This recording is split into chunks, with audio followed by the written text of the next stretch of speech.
ಬಿಹಾರದ ಬಖ್ತಿಯಾರ್ಪುರ ರೈಲ್ವೆ ನಿಲ್ದಾಣದಲ್ಲಿ ಇಂದು ಬೆಳ್ಳಂಬೆಳಗ್ಗೆ ಒಂದು ಭೀಕರ ರೈಲು ಅಪಘಾತ ಸಂಭವಿಸಿದೆ. ಪ್ರಿಯ ವೀಕ್ಷಕರೇ, ನೀವು ಇನ್ನೂ ನಮ್ಮ Insight News 14 YouTube channel subscribe ಮಾಡಿಲ್ಲವೆಂದರೆ ಕೂಡಲೇ ಸಬ್ಸ್ಕ್ರೈಬ್ ಮಾಡಿಕೊಳ್ಳಿ.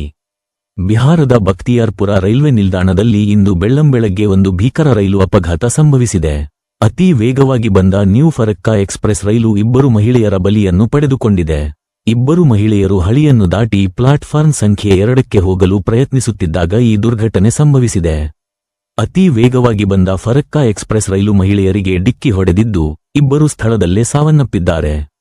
ಮೃತರನ್ನು ಗಯಾ ಮತ್ತು ರಾಮನಗರ ದಿಯಾರ ಮೂಲದ ಅತ್ತೆ ಮತ್ತು ಸೊಸೆ ಎಂದು ಗುರುತಿಸಲಾಗಿದೆ. ಈ ಘಟನೆಯ ಬೆನ್ನಲ್ಲೇ ರೈಲ್ವೆ ನಿಲ್ದಾಣದಲ್ಲಿ ಪಾದಚಾರಿ ಮೇಲ್ಸೇತುವೆಯ ಅಗತ್ಯದ ಬಗ್ಗೆ ಸ್ಥಳೀಯರು ತೀವ್ರ ಆಕ್ರೋಶ ವ್ಯಕ್ತಪಡಿಸುತ್ತಿದ್ದಾರೆ.